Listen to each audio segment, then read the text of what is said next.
warahmatullahi wabarakatuh. Waalaikumsalam warahmatullahi wabarakatuh. Oke, gimana kabarnya anak-anak?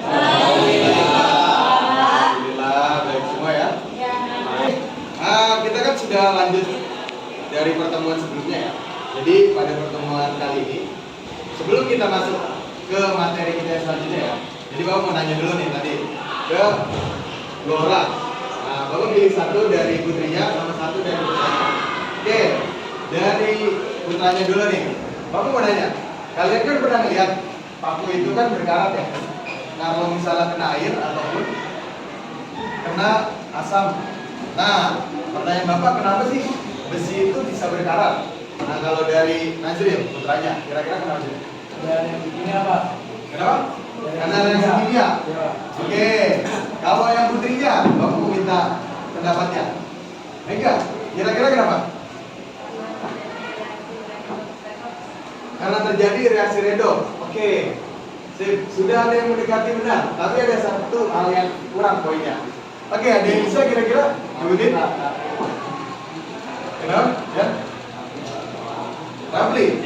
Ya, kenapa nih? Karena terkikisnya zat besi, Pak. Oke, itu salah satu yang paling tepatnya. Jadi, besi bisa berkarat karena apa? Ya, perkikiskan zat besi. Jadi, kenapa sih bisa begitu? Awalnya, besi itu kalau kalian beli, misalnya di mana?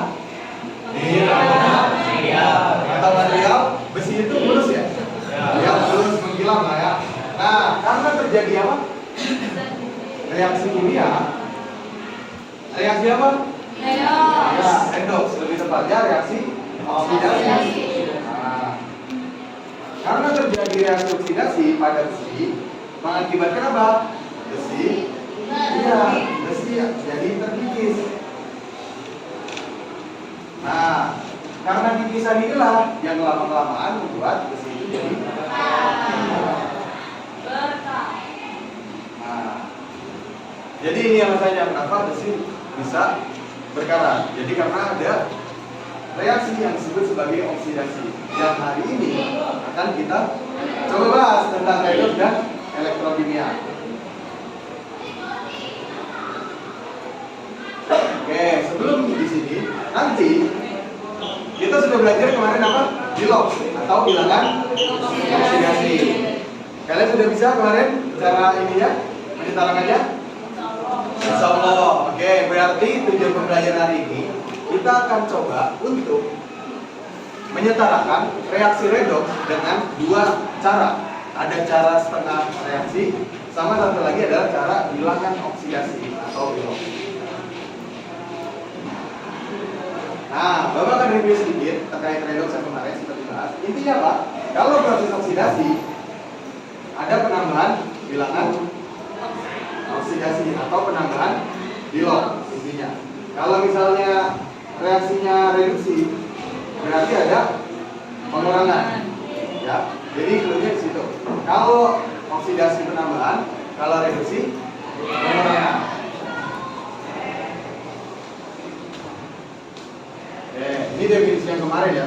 Jadi ada dua definisi terkait redoks, ada definisi yang lama sama definisi yang baru. Intinya adalah sebenarnya definisi secara sempit, definisi redoks itu adalah pelepasan oksigen, pelepasan atau peningkatan. Sedangkan kalau misalnya arti luas, intinya adalah terjadi peningkatan bilangan oksidasi. Nah, itu yang sempat kita singgung di awal. Berarti kalau besi berkarat, berarti ada bilangan oksidasi. Nah, bilangan yang berubah. Oke, kalau bicara bilangan oksidasi, berarti bicara juga jumlah muatan atom. Jumlah muatan atom, jumlah muatan elektron yang ada di suatu senyawa atau unsur. Oke, contoh unsur. Bapak mau tanya ke Ahmad, contoh unsur apa, Ahmad?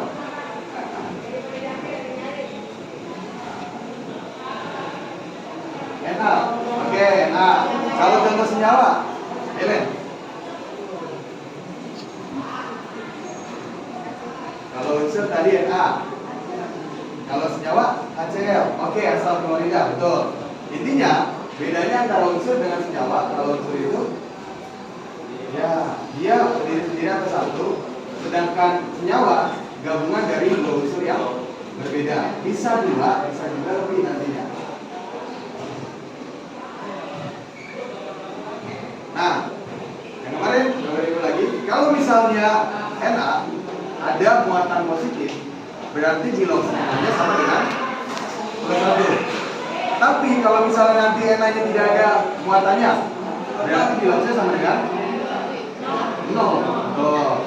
Berarti dikatakan bahwa unsur bebas itu unsur yang tidak ada muatannya, misalnya kayak klor, boron, nanti punya biloxnya sama dengan 0. Berarti kalau misalnya Fe-nya 13, berarti biloxnya adalah 3. Kalau Cl-nya min, berarti Cl-nya min 1. Itu sedikit dulu sebelum masuk ke penyetaraan reaksi. Jadi Bapak review lagi materi sebelumnya supaya kalian kuat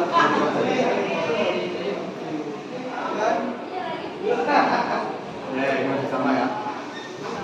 Nah, nanti di reaksi selanjutnya kita akan ada reaksi penyetaraan. Disinilah baru materi pertama kita terkait penyetaraan reaksi redox. Kita akan dua metode. Ini terserah kalian, intinya sama aja hasil akhirnya. Cuman ini punya dua cara. Ibaratnya kalian nih rumahnya beda-beda nggak? Beda kan? Nah, misalnya kalian mau ke Monas, apakah harus melalui jalan yang sama seperti kalian atau bisa berbeda? Intinya punya tujuan atau goals yang sama, tapi cara buat misalnya bisa berbeda. Berarti kalian mau ke Monas, jalannya bisa beda-beda. Yang penting endingnya nanti tujuannya kita Monas. Nah, jadi Bapak akan kenalkan dulu. Mungkin kalian akan butuh pembahasan ini. Buat bahas ini. Kenapa Pak? Karena ini sebenarnya kalau dibilang simpel, cuman dibuat agak rumit aja. Jadi dibuat bukan agak rumit, tapi dibuat agak panjang aja caranya supaya tahu prosesnya. Nah, setengah reaksi itu maksudnya apa sih? Jadi setengah reaksi itu setengahnya ditambahkan elektron, setengahnya lagi dicampur sama suasana, apakah asam atau basa. Nah, tahu dari mana? Contoh pertama, ini ada senyawa reaksi kimia K2Cr2O7 ditambah HCl menjadi KCl plus CrCl3 ditambah Cl2 plus H2O. Ini reaksi yang pertama. Sebelah kiri ini adalah reaksinya dan produk atau hasilnya ada di sebelah kanan. Oke, berarti caranya pertama gimana? Hal yang pertama kalian harus kita lakukan adalah kita cari biloxnya dulu. Oke, di sini biloxnya ini Cr2 punya muatan 2 min sebenarnya di atas ini.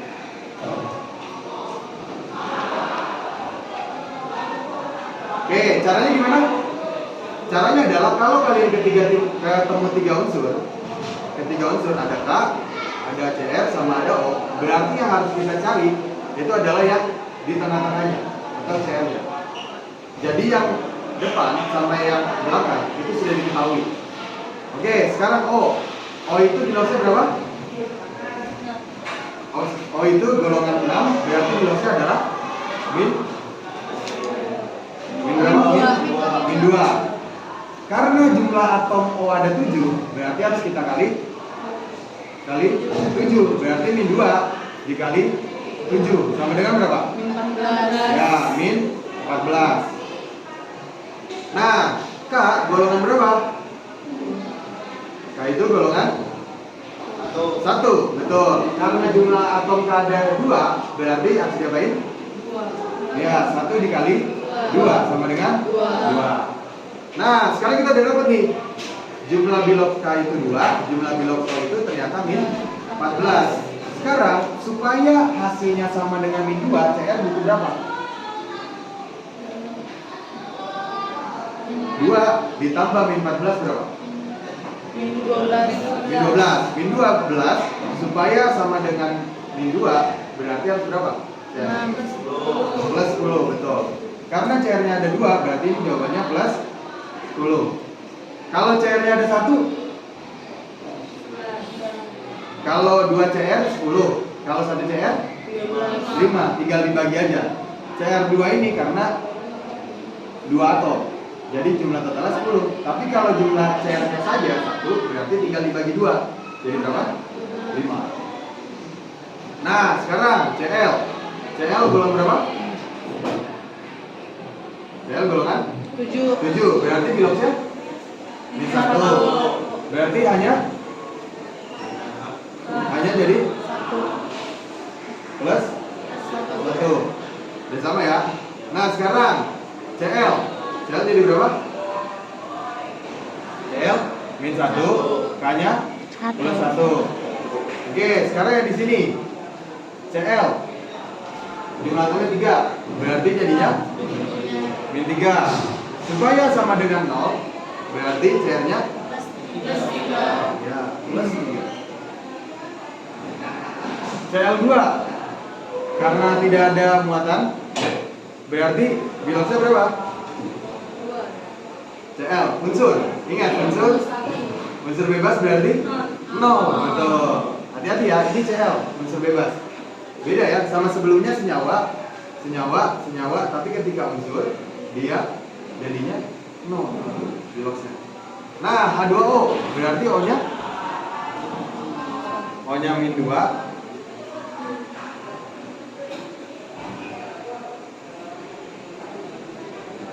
O-nya min 2 berarti hanya plus 1. ya, karena ada 2 jadinya plus 2. Nah, di sini sekarang kita lihat mana yang mengalami perubahan. CR, kita lihat. CR tadinya plus berapa? Plus 10 kan? Menjadi CR di sini jadi berapa? Plus 3. Berarti turun atau naik? Turun. Apa namanya kalau turun? Reduksi. Nah, barulah setelah itu kita dapatkan. Kan udah kita cari nih biloknya. Kita bisa tulis. Berarti reduksi pertama CR2O3 menjadi CR. Ya.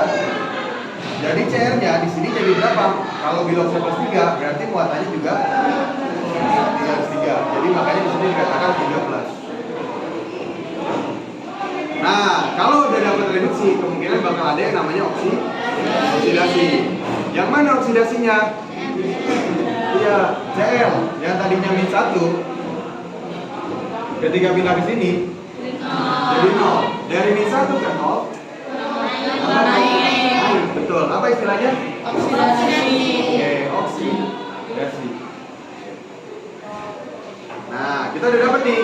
Berarti kita tulis reduksinya Cr2O7 terus menjadi Cr3+, sedangkan oksidasinya berapa? Cl- menjadi Cl2. Nah, setelah itu habis itu diapain? Kita setarain. Apa yang disetarain? Setarain koefisiennya. Cr2O7 di sebelah kiri Cr-nya berapa? 2. Di sebelah kanan 1. Berarti supaya setara, yang mana yang harus dikali 2? Yang kiri atau yang kanan? Yang kanan, karena supaya CR-nya sama. Berarti kita kali di sebelah kanannya 2 CR. Kenapa di sebelah kanan, Pak? Karena di sebelah kiri CR-nya 2. Di sebelah kanan tadinya CR-nya 1 kan? Jadi supaya setara dulu, berarti biar sama-sama kiri dan kanannya nilainya sama, berarti kita kalikan 2. Berarti CL. Sekarang CL min sama Cl 2. Di sebelah kiri CL berapa? 1. Di sebelah kanan CL-nya 2. Berarti yang dikalikan yang mana? Kiri. Berarti taruh. Ketika menulis, kalinya itu di depannya ya. Jadi tulis angka koefisiennya itu di depannya. Jadi sama kayak gini selalu di depan. Oke, berarti udah setara kan? CL di sini 2, CL di sebelah kanan juga 2. Sekarang ada muatan yang belum disamakan nggak? Iya, apanya? O7-nya kan? O7-nya nggak ada. Nah, kira-kira kalau melihat reaksi ini masuknya reaksinya asam atau basa? ada kata-kata HCl. Berarti kalau HCl asam. Berarti ini kita akan reaksikan dengan reaksi asam. Nah, sampai di sini dulu. Kira-kira ada pertanyaan dari kalian? Sudah cukup mengerti untuk reaksinya? Insya Allah. Oke, kalau sudah mengerti ya. Berarti kita lanjut.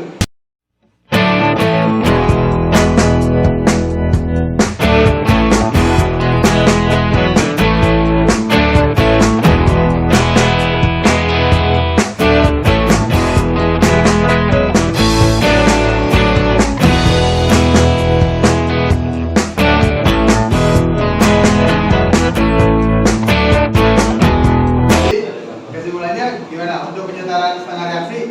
Sebenarnya gampang kan, cuma ngelihat mana yang kekurangan O, mana yang kelebihan O. Oke, mungkin itu aja dari Bapak untuk pagi hari ini.